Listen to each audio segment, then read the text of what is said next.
Let's bring in Liberal Senator for Tasmania, Claire Chandler. Thanks for joining us, Claire. I'm certain you support this policy. I think it was very popular, even if it came late in the piece in the last election, and it's good news you're going to continue to push it. But I just don't understand Labor's antipathy towards it. Thanks so much for having me on the show, Chris. And look, I think Labor's unwillingness to engage with this policy is indicative of much of what we heard on Tuesday night from Treasurer Jim Chalmers, in that they don't really understand the issues that are facing Australians and how to solve them.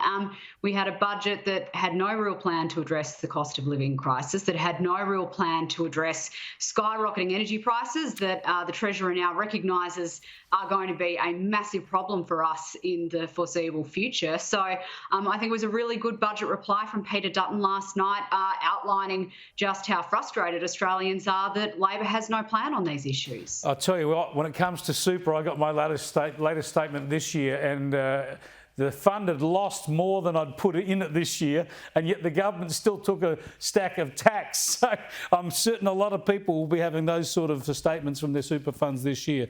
So a lot of issues there to sort out in these economic times. But I wanted to talk to you about some of the values statements we got from Peter Dutton in last night's budget speech, and he focused a bit on values, especially through education. Here's some of the opposition leader. In our school curriculum, it's important to include studies of the environment and many other social policies, but the system has allowed ideologically driven advocates too much influence over what is taught to our children. Now, Claire, I reckon this is really important stuff. He talked about the toxic influence of radical gender theory in our schools and universities and the like. How are you going to shape some policy detail around these values? Well, I think that's a process that we'll be going through over the next few years, Chris, so that we're in a position to take good policies to the next federal election and ensure that Australians know what we stand for. But I think we saw some really good signposting of what we stand for in the budget reply from Peter Dutton last night. We have known for years now that education standards in this country are slipping. We need our schools to get back to the basics of reading, writing and arithmetic instead of getting caught up in things like radical gender ideology.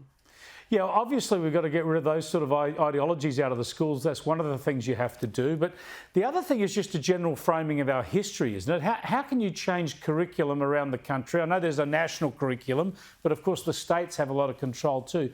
Don't we need to learn a better story about our history, learn about the things in this country that we should all be proud of, rather than the black armband that we get all the time?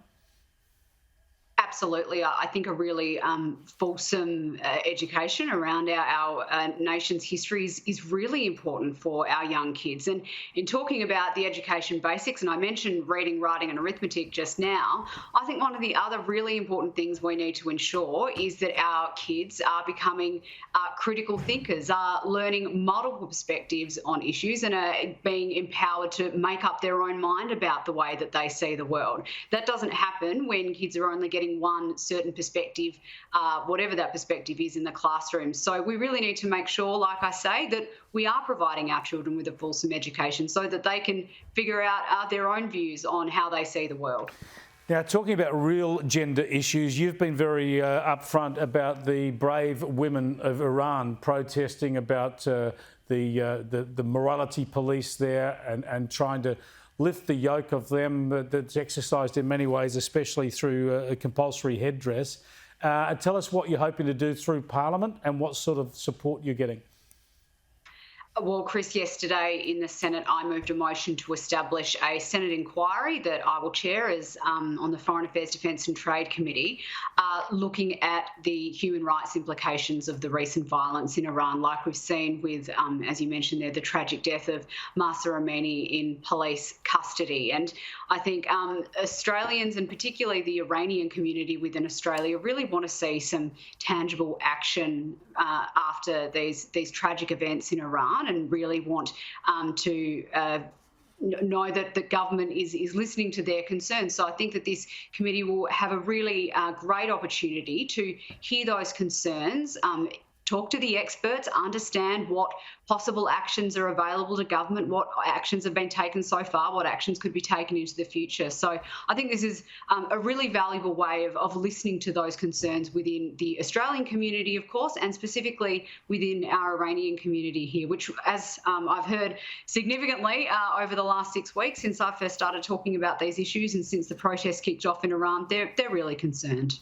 Yeah, they're very, very brave women and men protesting in Iran. They need to know the rest of the world supports them in this way. Thanks for joining us, Senator. Thanks very much, Chris. Senator Claire Chandler there, Liberal Senator for Tasmania.